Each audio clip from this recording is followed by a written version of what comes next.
kamandag na galamay na umaatake sa bahaging ito ng karagatan ng Estancia, Iloilo.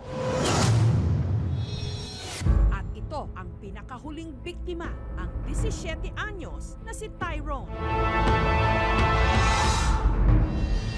Bumisita nitong nakaraang linggo sina Tyrone at ang kanyang mga pinsan sa resort ng kanyang tiyahin sa Barangay Tanza. Noong umaga po, after po ng sunrise, naligo po kami. Kasama yung mga pinsan ko.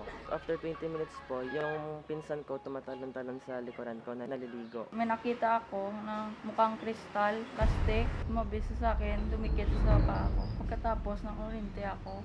Dumikit sa akin kamay at paa, mainit sa katawan at makurente. Meron na palang sa kanila'y sumasalakay, dikya o kung tawagin dito, salabay. Panira ito sa ating bakasyon, lalo pa sa mga magbi-beach. Kaya ingat lang sa salabay. Agad umahon sina Dennis at Israel, pero si Tyrone, deadma. Kasi akala ko nagbibiro lang siya. Kaya after 5 minutes po, paglangoy ko po, bigla po yung dumikit yung dikya dito sa kamay ko. Tumakbo ako doon sa loob ng banyo at tinugasan ko yung kamay ko at kinuha yung tentacles ng dikya. Yung paningin ko po parang dumidilim. Parang nasa impyerno yung kamay ko. Sobrang init. Sakit din na yun. Dito na humingi ng tulong ang magpipinsan. Pinahira ng yelo ang balat ni Tyrone. Nagpupus na gani kay TJ yung nagpupus na Di sa na, iso. Pag bulungan din ginahapon-hapon, Oo. di na iya. Yung nilagay sa kamay ko, yung bulaklak na lang ng kamyas. Tinikdik pa nila. Tapos pinahid sa kamay ko. After 10 minutes, nilagyan nila ng gata. Pagkatapos nun, pumunta po kami sa ospital. Nagtamo ng maliliit na galos sina Dennis at Israel. Pero ang braso ni Tyrone namula, namaga at parang natusta. Medyo humupa na ngayon ang pamumula sa braso ni Tyrone, pero naiwan pa rin ang mga marka ng tentacles o galamay ng dikya. Kaya kahit ilang tumbling lang ang beach mula sa kanilang bahay, hanggang tingin na lang daw muna siya. Doon po nasabi ko sa sarili ko na hindi na ako maliligo sa dagat. Kasi sobrang sakit po talaga. 3 araw matapos ang nangyari kina Tyrone, sa katabing baybayin sa Estancia pa rin, may bago na namang nabiktima. Sang Martes, alauna sang hapon, naligo kami. Pagpanaog ko, may nabatsyag ko na balangan naglabay na sakon. Pagkadugay-dugay dayon nag-ano sakon nga paa. Ang ano ba sa pakiramdam ko, dumahimatay. Mabuti na lang daw at na-rescue siya ng kanyang kasintahan. Ginkuha ko sa dayon, ginatak wala dayon palapit sa akon. Tapos pag ang balas, kagin pang poknet ang mga gaway-gaway siya kamat, ay siya tel. Sunday nakita kami da sa mga baye nga may tabon akong paa. King butan dayon nila sang langgaw. Ang kanang binti ni Joy na maga. Kala ko kasi hindi na ako makalakad. Tinubuan ako ng legay. Masakit maglakad. Pero maswerte pa raw sina Tyrone at Joy kung ikukumpara sa magkasintahang Christian at Rosebel. Agosto nung nakaraang taon, nagkayayaang maligo ang dalawa sa dagat ng Tanza sa Cavite. Pero naggulat na lang daw ang isang mangingisda nung nakita niyang nalulunod ang dalawa, ang magkasintahan. Inaatake na pala noon ng mga dikya. Yung babae, unang nadali ng dikya, sasagipin ng kanyang kasintahan. Kasi talagang palubog na eh. Ngayon, hindi na rin niya inabot kasi siguro nahihirapan na rin siya kasi pati siya ay nadadali rin ng dikya. Nakita niya yung dikya, ang lalaki, nakakapis ang katawan ng bata. Kaya hindi na rin niya nakuha. Sinubukan pa raw nilang i-revive ang nailigtas nilang si Christian. Pero huli na ang lahat. Nilambat muna namin, di man namin masisi dahil makating nga ang dagat. Nangingitim na rin. Kami na rin kagat ng mga salabay. Si Rosebel naman, nakita sa kabilang barangay. Ang uri ng dikya na umatake kina Tyrone at pumatay sa magkasintahang Christian at Rosebel ang isa sa pinakamapanganib sa karagatan, ang box jellyfish.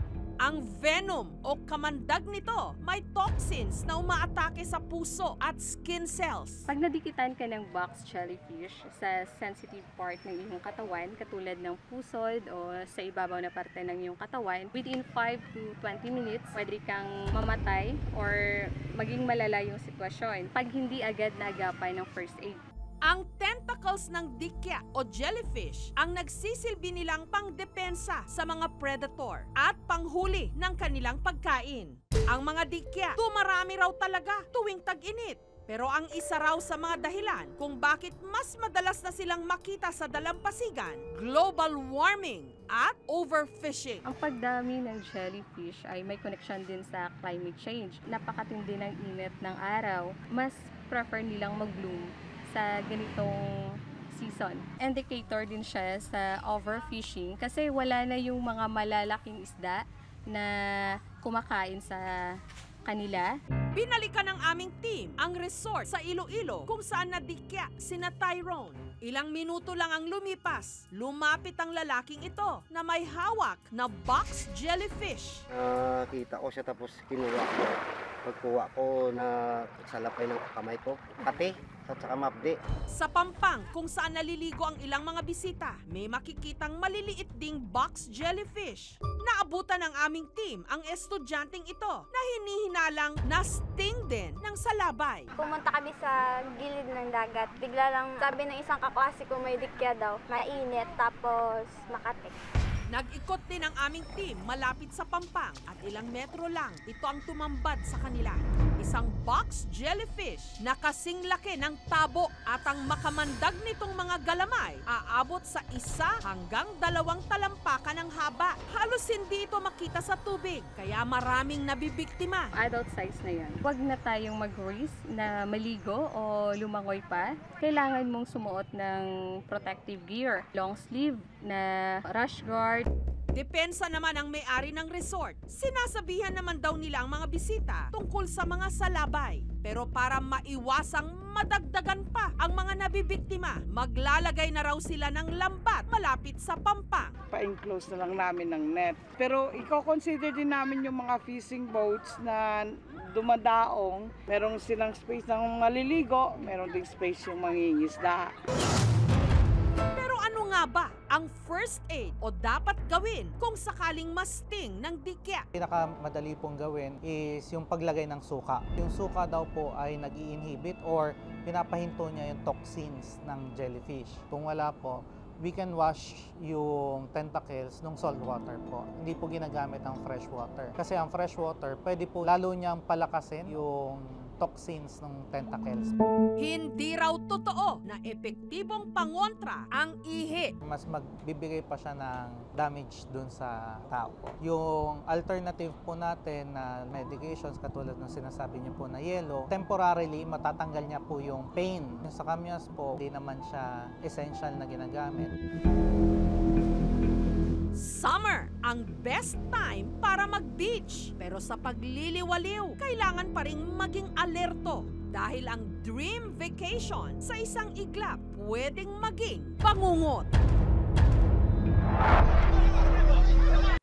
Thank you for watching mga kapuso. Kung nagustuhan niyo po ang videong ito, subscribe na sa GMA Public Affairs YouTube channel and don't forget to hit the bell button for our latest updates.